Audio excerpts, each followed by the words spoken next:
दिन के करीब 10 बज रहे थे। सड़कों पर सन्नाटा बस रहा था। उसी सन्नाटे में जवान और खूबसूरत लड़की धीरे धीरे कदम बढ़ाते हुए सड़क के किनारे किनारे चल रही थी। वो कोई आम लड़की नहीं थी, वो थी आईपीएस ऑफिसर पूजा शर्मा। पूजा उस समय अपनी मां की दवा लेने के लिए एक डॉक्टर के घर जा रही थी। उसकी चाल में आत्मविश्वास था, लेकिन चेहरे पर मां की तबीयत की चिंता साफ झलक रही थी। सड़क के मोड़ पर पहुंचते ही पूजा की नजर सड़क के किनारे बैठे कुछ पुलिस वालों पर पड़ी। वहां 3 से 4 हवलदार और थाने का इंस्पेक्टर मल्होत्रा बैठे हुए थे। वो पूरी तरह नशे में चूर थे। जैसे ही इंस्पेक्टर मल्होत्रा की नजर पूजा पर पड़ी, उसकी आंखें चमक उठीं। उसने बगल में बैठे एक हवलदार को ठोकर मारते हुए कहा, ओए देखो तो इतने दिन को कौन सी हसीन परी चली आ रही है, चलो थोड़ा मजा लेते हैं। ये सुनकर बाकी हवलदार भी कुटिल हंसी हंसने लगे।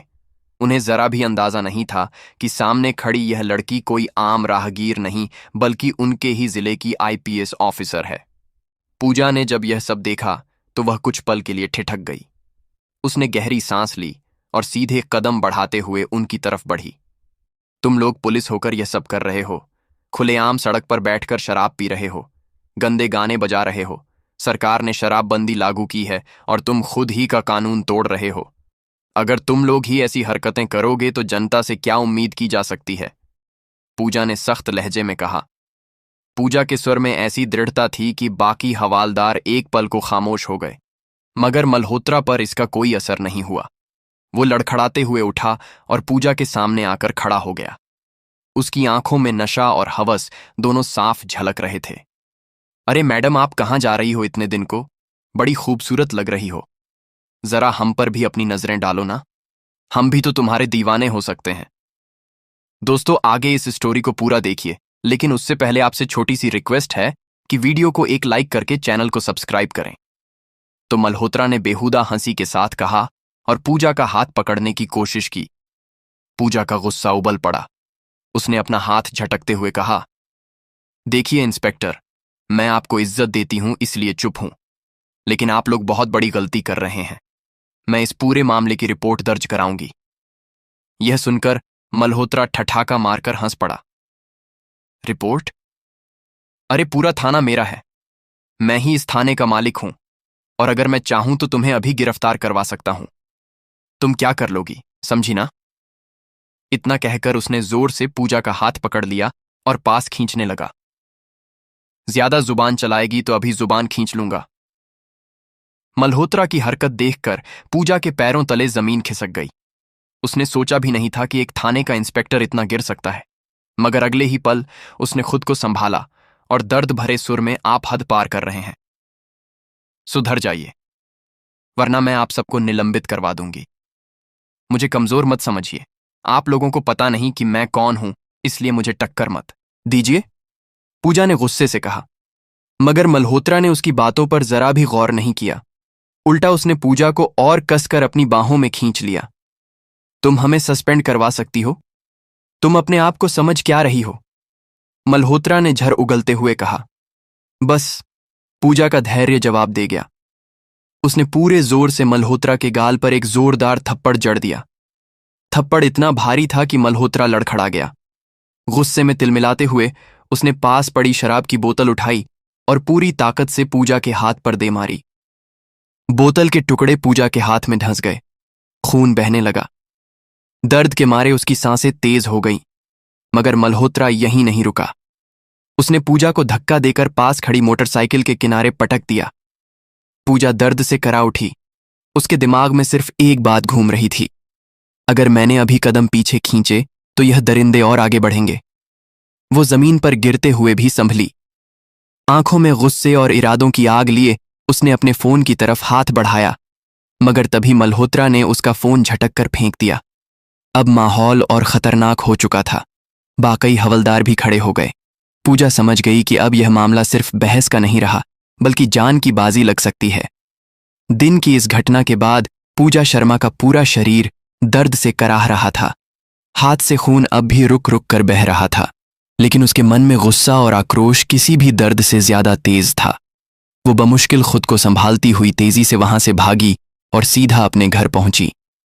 दरवाजा बंद करते ही वह बिस्तर पर बैठ गई। उसके कानों में अब भी मल्होत्रा की गंदी बातें गूंज रही थीं। उसकी आंखों में गुस्से के साथ साथ बेबसी भी थी। हमारे जिले के थाने में ऐसी हरकतें हो रही हैं और कोई आवाज तक नहीं उठाता। न जाने यह लोग कितनी लड़कियों को इस तरह परेशान करते होंगे। पब्लिक अगर शराब पी ले तो उसे पीट पीट कर लॉकअप में डाल दिया जाता है, लेकिन जब पुलिस वाले खुद नशे में सड़क पर दरिंदों की तरह घूम रहे हो तो उन्हें कौन रोकेगा। लेकिन नहीं, अब मैं चुप नहीं रहूंगी। इन लोगों को सबक सिखाकर रहूंगी। पूजा की आंखों में दृढ़ता झलक रही थी। उसने मन ही मन कसम खाई, इन्हें सस्पेंड करवा कर रहूंगी। हर उस लड़की को इंसाफ दिलाऊंगी जो इनकी दरिंदगी का शिकार हुई होगी।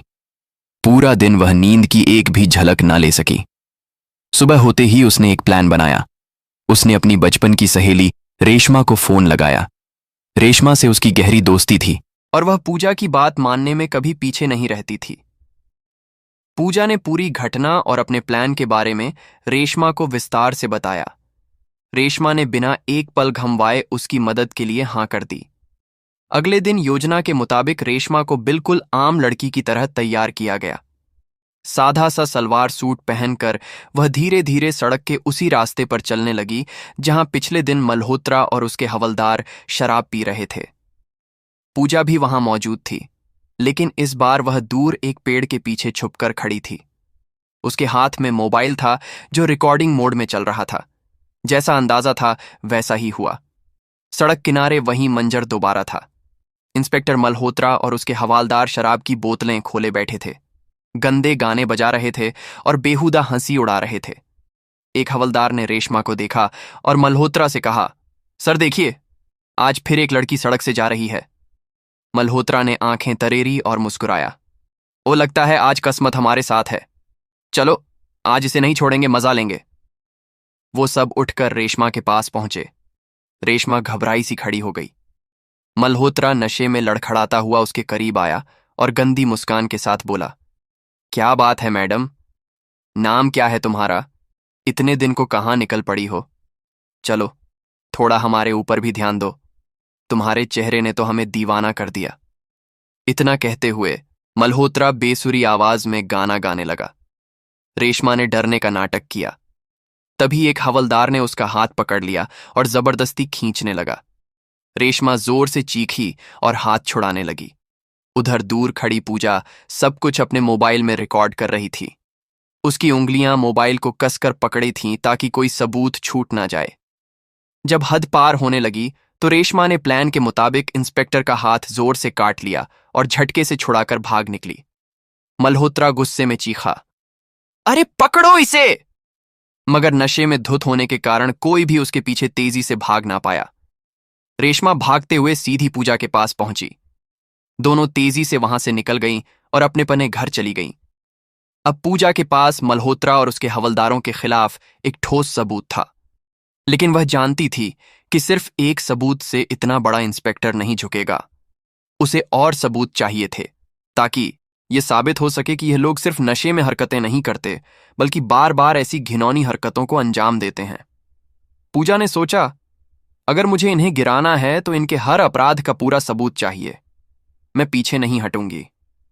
दूसरी तरफ इंस्पेक्टर मल्होत्रा और उसके हवालदार बेखबर थे।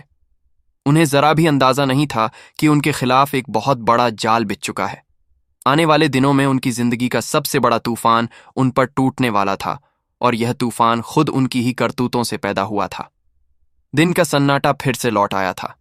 वही जगह, वही सड़क, वही हवाएं, लेकिन इस बार पूजा शर्मा का इरादा और भी मजबूत था। वह जान चुकी थी कि सिर्फ एक दो सबूत से इंस्पेक्टर मल्होत्रा जैसे दरिंदे को गिराना आसान नहीं होगा। उसे ऐसा सबूत चाहिए था जो न सिर्फ अदालत में काम आए, बल्कि पूरी पब्लिक को हिलाकर रख दे। तीसरे दिन लाल रंग की हल्की साड़ी पहने, बालों को दुपट्टे से ढके हुए और हाथ में मोबाइल कसकर पकड़े, पूजा शर्मा दूर से ही देख रही थी। वही मंजर था। इंस्पेक्टर मल्होत्रा और उसके हवालदार सड़क किनारे बनी टूटी फूटी झोपड़ी के पास शराब की बोतलें खोले बैठे थे। मोबाइल पर गाने बज रहे थे और उनके बीच बेहुदा हंसी झाक जारी था। पूजा ने गहरी सांस ली और झाड़ियों के पीछे छुपते हुए मोबाइल का कैमरा ऑन किया। वीडियो रिकॉर्डिंग शुरू हो गई। करीब 2 मिनट तक उसने हर चीज कैद की। बोतलें, हंसी, गालियां और इंस्पेक्टर मल्होत्रा का शराब में चूर गिरा हुआ चेहरा। जब उसे लगा कि सबूत काफी है तो वह फौरन घर लौट आई। पहुंचकर उसने मोबाइल को अपने सामने रखा और इस वीडियो को कई बार देखा। हर बार उसका गुस्सा और बढ़ता जा रहा था। ये लोग पुलिस की वर्दी में दाग हैं, इन्हें बचाने वाला कोई नहीं होगा। अब यह सबूत इन्हें बर्बाद कर देगा, उसने खुद से कहा। लेकिन पूजा को पता था कि सिर्फ वीडियो रिकॉर्डिंग से काम नहीं बनेगा। मल्होत्रा के रसूख बड़े थे। थाने के कई लोग उसके इशारों पर चलते थे। उसे सस्पेंड कराने के लिए सिर्फ सबूत ही नहीं बल्कि आवाम की मदद और अफसरों का सहारा भी जरूरी था। अगले दिन सुबह पूजा ने अपने पड़ोस की कुछ भरोसेमंद औरतों और बुजुर्गों को घर बुलाया। उसने उन्हें वीडियो दिखाया। वीडियो देखकर सबका खून खौल उठा। एक बुजुर्ग बोले, मैडम, अगर हमारे जिले के पुलिस वाले ऐसे काम करेंगे तो जनता कहां जाएगी? आप बिल्कुल सही कर रही हैं, हम गवाही देने को तैयार हैं। वहीं एक औरत ने कहा, मैडम, आप जैसे लोग ही हमारी उम्मीद है, आप जो कहेंगी हम करेंगे। पूजा के चेहरे पर हल्की मुस्कान आई। उसे समझ आ गया कि आवामी सहारा मिल चुका है। अब बारी थी अगला कदम बढ़ाने की, बड़े अफसरों तक पहुंचने की। पूजा जानती थी कि मल्होत्रा को सीधे पकड़वाना आसान नहीं। अगर वह सीधे थाने जाती और शिकायत करती तो मामला दबा दिया जाता। इसीलिए उसने तय किया कि वह सीधे जिले के डीएसपी, फिर एसपी और जरूरत पड़ी तो डीएम तक जाएगी। सबूत तैयार करके वह सबसे पहले डीएसपी विकास सिंह के ऑफिस पहुंची। विकास सिंह एक सख्त और ईमानदार अफसर माने जाते थे।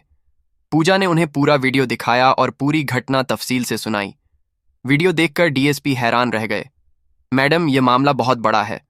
मल्होत्रा का नाम कई बार सामने आया है, लेकिन आज तक कोई ठोस सबूत नहीं था। आपने कमाल कर दिया, उन्होंने गंभीर लहजे में कहा। सर, मैं चाहती हूं कि इस मामले को दबाया ना जाए। मैं खुद गवाही दूंगी, पूजा ने दृढ़ लहजे में कहा। डीएसपी ने हामी भरी। आपको मेरी पूरी मदद मिलेगी, लेकिन हमें और सबूत चाहिए ताकि कोई लूप होल न बचे। यह सुनकर पूजा ने अपने अगले कदम के बारे में बताया। सर, मैं एक और रिकॉर्डिंग करूंगी। इस बार ऑडियो भी साथ ही कुछ स्थानीय लोगों को साथ लेकर स्टिंग ऑन प्रश्न करूंगी ताकि अदालत में मामला मजबूती से टिक सके। डीएसपी ने पूजा की योजना पर सहमति जताई और कहा, आपको सुरक्षा भी दी जाएगी, और हां, इस मामले को मैं खुद एसपी साहब तक पहुंचाऊंगा। उस दिन पूजा ने एक और योजना बनाई। इस बार उसने पड़ोस के 2 भरोसेमंद लड़कों और एक औरत को अपने साथ लिया। तय हुआ कि औरत आम राहगीर बनकर वहां से गुजरेगी और बाकी 2 लड़के थोड़ी दूरी पर खड़े रहेंगे। पूजा खुद कैमरे के साथ तैयार रही। जैसा अंदाजा था, मल्होत्रा और उसके हवलदार फिर वहीं हरकतें करते दिखे। उन्होंने उस औरत को रोकने की कोशिश की, गंदी बातें की और हाथ पकड़ने की कोशिश भी की। ये सब कुछ कैमरे में रिकॉर्ड हो गया। इस बार पूजा के पास वीडियो के साथ साथ ऑडियो के सबूत भी थे। अगली सुबह पूजा सीधे एसपी संदीप चौहान के पास पहुंची। उसने सारे सबूत और आवामी गवाहों की फहरिस्त दिखाई। वीडियो देखते ही एसपी ने गुस्से में मेज पर हाथ मारा। ये लोग पुलिस कहलाने के लायक नहीं हैं। मैडम, आपने बहुत हिम्मत दिखाई है। मैं इसे फौरन डीएम मैडम तक पहुंचाता हूं। उसके बाद पूजा और एसपी खुद डीएम श्रुति वर्मा के दफ्तर पहुंचे। श्रुति वर्मा अपने खड़े फैसलों के लिए जानी जाती थी। उन्होंने वीडियो देखा और कड़क आवाज में कहा, यह शर्मनाक है। ऐसे लोग पुलिस की वर्दी पर कलंक हैं। मैडम, मैं आपके साथ हूं। डीएम ने फौरन हुक्म दिया कि पूरे मामले की जांच के लिए एक स्पेशल टीम बनाई जाए। साथ ही मल्होत्रा और उसके हवलदारों को फौरन ड्यूटी से निलंबित करने का प्रस्ताव तैयार किया जाए। पूजा की मेहनत रंग ला रही थी। मल्होत्रा और उसके आदमी अब भी बेखबर थे कि उनकी गिनती की घड़ियां शुरू हो चुकी हैं। पूजा ने आवामी गवाहों से लिखित बयान लिए और सभी सबूत एक फाइल में इकट्ठा कर दिए। डीएम ने अगले ही दिन प्रेस कॉन्फ्रेंस बुलाने का हुक्म दिया। पूजा मैडम, कल का दिन आपकी जीत का पहला दिन होगा। हम जनता के सामने इन दरिंदों का चेहरा बेनकाब करेंगे। पूजा की आंखों में चमक थी। उसने सोचा, अब यह लोग सिर्फ सस्पेंड नहीं होंगे, ये सबक सीखेंगे कि कानून से बड़ा कोई नहीं। अगली सुबह शहर में हलचल मच चुकी थी। पूजा शर्मा ने जैसे ही डीएम के हुक्म पर सारे सबूत सौंपे, मामला रफ्तार पकड़ गया। डीएम श्रुति वर्मा ने उसी दिन सुबह जिले के सबसे बड़े कॉन्फ्रेंस हॉल में प्रेस मीटिंग बुलाई। खबर फैलते ही मीडिया, आवाम और तमाम पुलिस अफसर वहां इकट्ठे हो गए। पूजा ने अपने हाथ में वह फाइल कसकर पकड़ी हुई थी जिसमें पिछले 3 दिनों में जुटाए गए सारे वीडियो ऑडियो रिकॉर्डिंग्स और आवामी लिखित बयान थे। सारे सबूतों को पूजा ने दिखाया और डीएम ने सख्त आदेश दिया कि इन पुलिसकर्मियों को तत्काल निलंबित किया जाए।